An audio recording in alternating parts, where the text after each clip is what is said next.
When I'm writing a new song, once I have the structure together, what I like to do is record some guide tracks, some drums, bass, and guitar, so that I can build up the rest of my instruments over the top. So in this video, I'm going to show you how we can use GarageBand here on my iPhone to build the bass backing tracks for my new song. Let's go.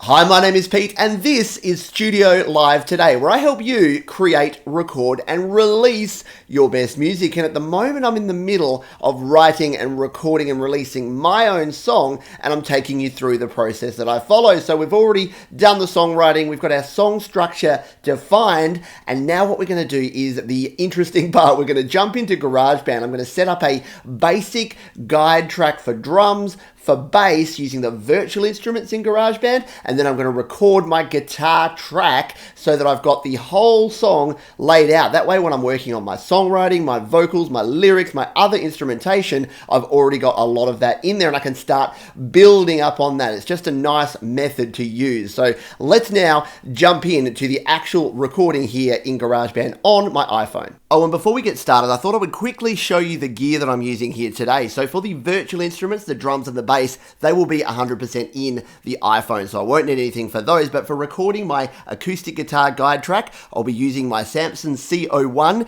condenser microphone, which is what you're hearing me on right now, and my Steinberg UR12 audio interface, plus a lightning to USB adapter to connect it all up, and a portable charger here to charge up the interface while I'm using it. So if you want to have a look at all of this gear, you can go to studiolivetoday.com/gear, and you have all of the gear that I recommend there, and there'll be links down in the description as well. Here we are in GarageBand on my iPhone. Now, you may be thinking, Pete, you've already done all of this, and yes, I have. What I like to do sometimes is actually do all of the preparation and then show you some of the techniques that I use. That way you're not watching for half an hour while I fiddle about and get things wrong. So what I have done here is, first of all, I've come into sections, and I've set up all of my song sections here based on the song structure, which I set up in the last video. If you haven't checked that one out, you can check that out in the description links below. So all my song sections are in there with all of the different numbers of bars for each section, and they are actually named over in my OneNote document, which I'll show you in a moment. I've then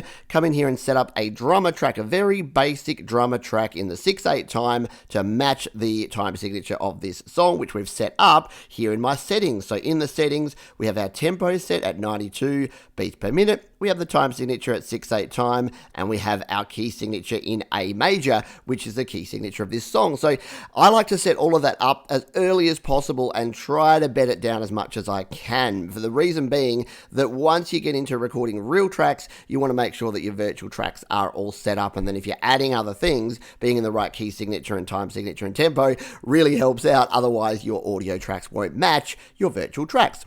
I've then grabbed the auto bass here. I've used the autoplay bass feature just to add a basic bass. So at the moment, it is sounding like this.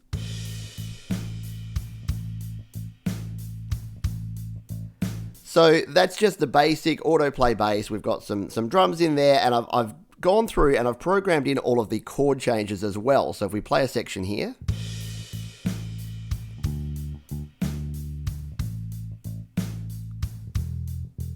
And I'll show you briefly in a moment how we went about doing that, but then we're going to jump in to recording the acoustic guitars over the top of this to get the rest of our guide tracks down. But I didn't think you wanted to see me painstakingly go through every step of the way. So what I'll do is we'll scrap this now, and we'll go back and I'll start re-adding it in, and I'll show you how we get this done. Now, this will look familiar if you saw the first couple of videos. This is my song structure. So I've got all of my different sections here. How many bars is over there on the right, and you might notice some letters in front there. I'll tell you why I've got those letters in there in just a moment, but this is what I'm going to use as my template to set up my GarageBand guide tracks to make sure that they're matching what I have written here in this song structure. So what I've then done is come in here, hit the little plus button here to go to our song sections, and I've added in each individual section. So I've had it up on my PC screen, and then I've just gone in and said, yep, my intro needs to be 4 bars here. Then we've got 4 bars lead in, 8 bar intro, 16 bars for the verse, 8 bars for the pre-chorus, 8 bars for the chorus, so on and so forth. And the reason that I have those letters in front of them all is to match the sections here, because GarageBand, bless them, don't allow you to actually name name your sections. So ideally, and if you're using a different digital audio workstation, I would come in here and name these song sections as lead in, intro, chorus, pre-chorus, verse, etc. In GarageBand, we can't do that. So I've worked around the other way and actually set that up in my song structure document so that I can quickly reference the section letter here with the section letter over in my document. And I won't go into detail about how to add and move and change song sections in this video because I've got a whole video all about that. So I'll link that one all about song sections that you can check out. That'll be in the description and at the end of the video. So we're here back in our song and you can see at the top here that we've got not only our bar numbers there, but you can see where each section starts. It's a slightly heavier line and it's got the letter there as well. So that's going to help us segment and separate out once we start adding in our drummer and our bass tracks. So we're here back in our song and you can see at the top here that we've got not only our bar numbers there, but you can see where each section starts. It's a slightly heavier line and it's got the letter there as well. So that's going to help us segment and separate out once we start adding in our drummer and our bass tracks. And let's do that now. So first of all, we've got our drummer here. What we're going to do is we've got Kyle on drums. We're going to go into Kyle here. We're going to tap create to add a new pattern. Now, what has GarageBand done here? It has just put in a whole pile of 8-bar blocks. Now, why it doesn't do this based on the sections, I don't know. It's a bit of a pain. So we're going to have to do a little bit of editing to make sure that the drums are sounding right. But at the moment, they're just our default Kyle half-pipe drums, which sound like this.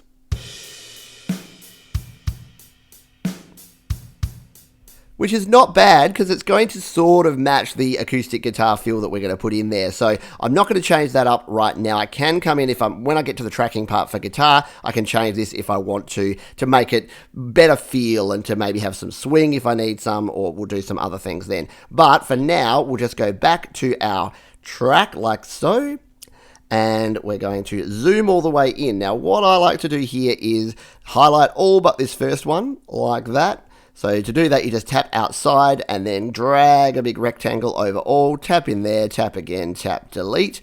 And now we can go in here and get ourselves set up. So to do this, we're just going to basically line up this first section with our first section there. And then we're going to tap to copy. Now we can loop this, but looping it doesn't work. You saw what looping does before. So we're going to have to do it a little bit manually. We're then going to tap the next section, tap paste.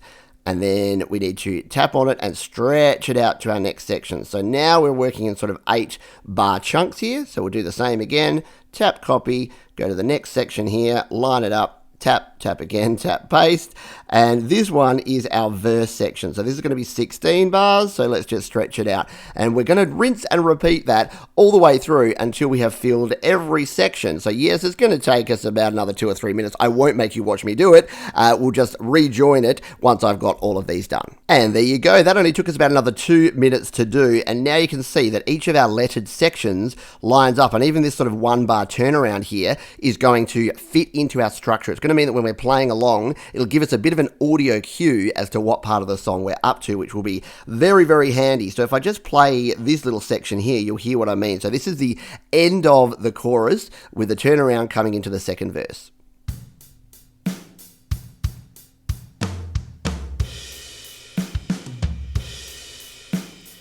And then we kick back into the verse. So that'll be it uses that little fill. So whenever you have like a 1-bar section, it'll usually put some sort of fill in there, and it kind of knows. That's why I like the drummer. It's smart like that, sort of, and it can help you fill out your track. So that is good to go. That is ready, and that is going to give us a nice backing track. Means we don't have to use our metronome, which we've talked about. I've got a previous video where I talk about using drums as a metronome, which I'll link in the description as well. But that's basically the premise of that. Now let's jump in, and we're going to add some bass just to give this overall backing guide track a little bit more flavor. Okay, so here is our bass track. We'll jump in here by tapping at the top left here and going to our bass. Now, what I'm going to use to record my bass is the autoplay feature. So this won't be my final bass, but again, we just want to get a guide track down so there's something that sort of fits in with the rhythm of the song. So we're going to use the autoplay here on the bass. So to use autoplay, we're here in the bass, we tap in the top right here, and you can see that we can dial this. We can have it off,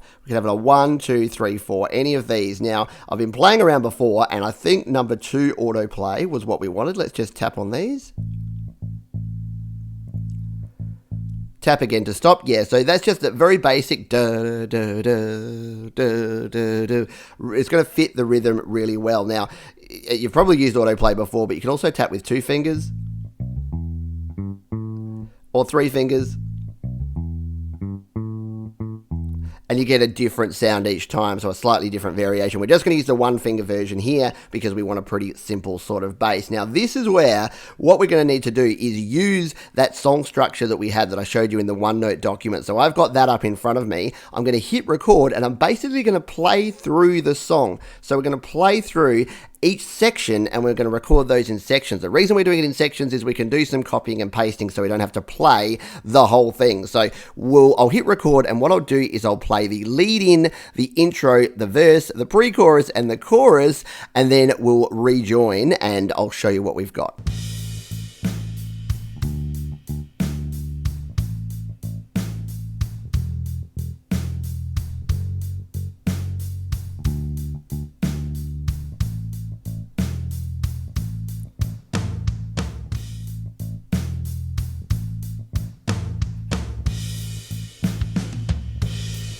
So what we can do now is split this up so that we have each of these sections. So we've got our lead in, our intro, and our verse and chorus. So we just need to go to each section like this, tap, tap again, and tap split. Now the good thing is that because we're using the autoplay, it quantizes it for us, so we're not going to have that problem that we often have where you split right between, and then you're going to get sort of half of a note on one side and half on the other. You can see that these are right on the grid, so we just need to tap, tap, split, and split right on the edges there.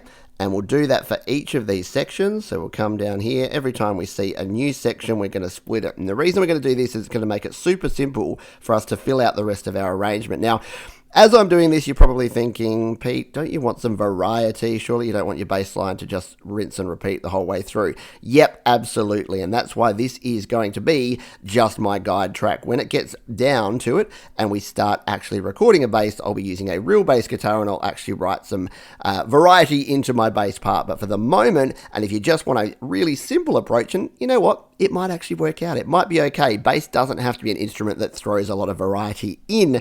It might be okay. If you don't have a bass, or if you don't play bass, using the virtual bass like this is okay. So there you go. That is what we have set up here. Now what I need to do is refer back to my chart here to work out which of these gets copied into which section. So for instance, we know that this is our verse section here.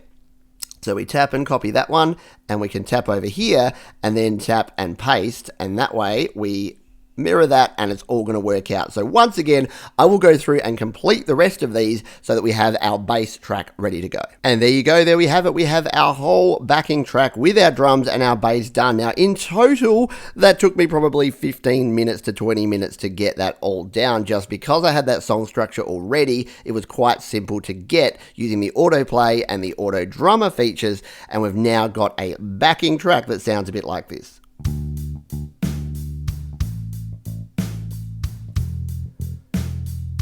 And now, as I've been doing this, I'm just thinking to myself, it's sounding a little bit slow. And this is the beauty part of these all being virtual instruments, is what we can do is we can come into our settings here and we can up this tempo. It's at 92. I'm thinking we need this closer to 100, around about 98. And we'll find out when we start playing our acoustic guitar part. But let's just play this back.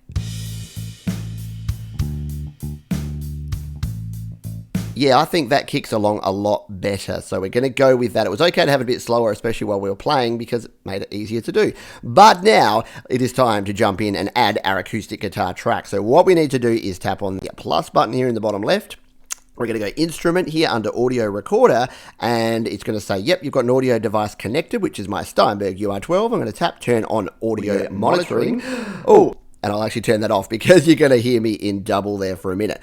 Now, there's two ways to record an acoustic guitar, and I've covered this before in a video about multi-track recording. You can record direct using a instrument input or you can record using the microphone. So I'm going to use the microphone, but if I wanted to use the direct input, I would come in here and I would select input 2, and then this would be recording with the direct guitar input. But I'm just going to use my Sampson CO1 that I showed you before. So we're going to tap on that and select input number 1, and now we go back to our track view and we are ready to record. But I'm going to show you one more little trick here. If you've got a 2-channel interface, this is a cool thing to do, because when I hit record, watch what happens here.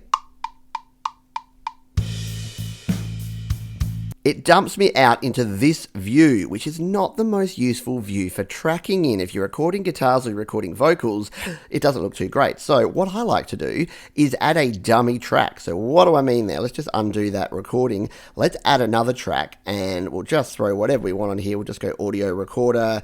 We'll just make it fun and clean, just so that it doesn't do anything. We're not going to keep anything on this track anyway, but what I'm going to do, I'm going to put this on channel 2.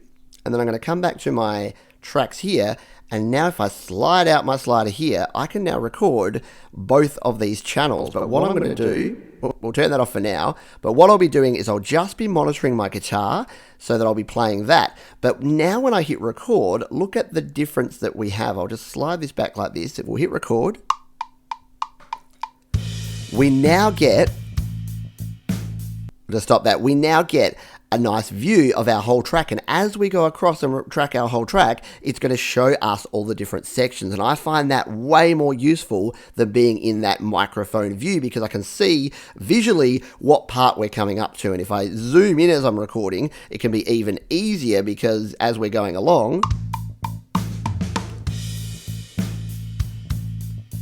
it will show us that, and GarageBand will actually follow you along. So I'll show you that when we track these guitars, because it's a very cool feature and it helps you visually stay in the right spot and know what's coming up in your track. Okay, so I have my acoustic guitar ready to go, and I'm going to record this track. Now, I've shown in a previous video how you can mic up an acoustic guitar and how you can record using the Steinberg UR12 interface, so I won't show you that in detail here because this video is already getting quite long, but there'll be links in the description, so if you want to learn a heap more about recording here in GarageBand using some external interfaces and microphones, check out those videos as well. But for now, we are going to hit record, and I'll show you how we can use this 2-track method to record. What I have on my screen as well, up on my PC, is my complete song structure so that I can follow along there, and I can also visually see where we're up to down here on the screen of the iPhone 2. So let's hit record and get cracking.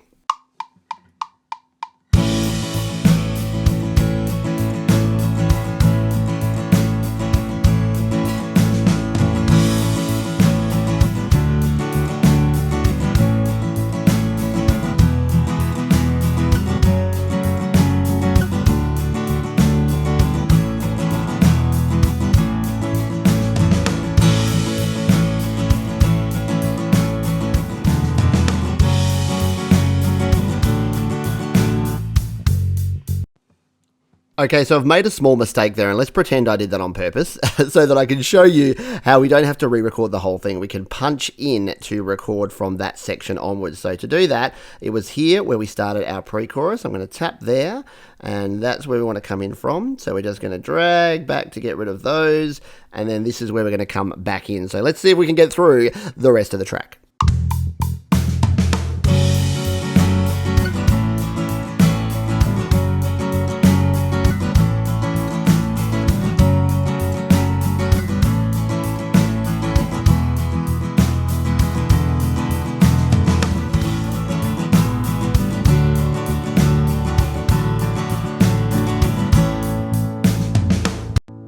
Okay, so there you go, and yes, we did have one more little cut in there that we needed to do, but now we have our entire backing track ready to go. Now, we don't need these anymore, they just served a purpose to trick GarageBand into showing us that full screen view, so we'll just get rid of those for now. But there we go, that is our full backing track. Now, that guitar wasn't played anywhere near perfectly, so we are going to have to come back and redo that at some stage, but you may have noticed in here that we stopped here for that little a cappella bit. We've left the bass going there, because I'll just leave that in for now until we start actually recording the vocals to get that bit right. But the rest of it is all in there. So we now have ourselves a guitar, a bass, and a drum track ready to go. So let's just come in here and take a quick listen before we finish up. We'll come in here to our pre-chorus and chorus section and just take a listen through and just get a basic mix going here so that I can go away and start working on the song some more.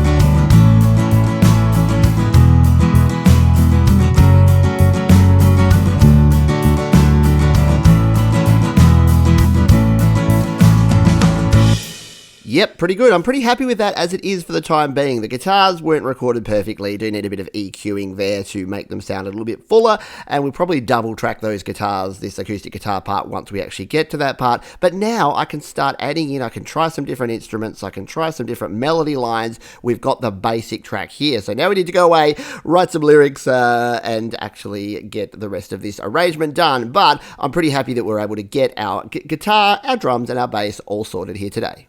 And there you go, some pretty simple steps, but now we have the entire end-to-end song, drums, bass, guitar. We've got that bass ready, and now we can finish writing the song lyrics, which is pretty important, and then we can work on adding any additional parts and different instruments. But having that core guide track down just really helps get things started. If you've got any comments, questions, or suggestions, you can leave those down below, and I'll see you on the next video.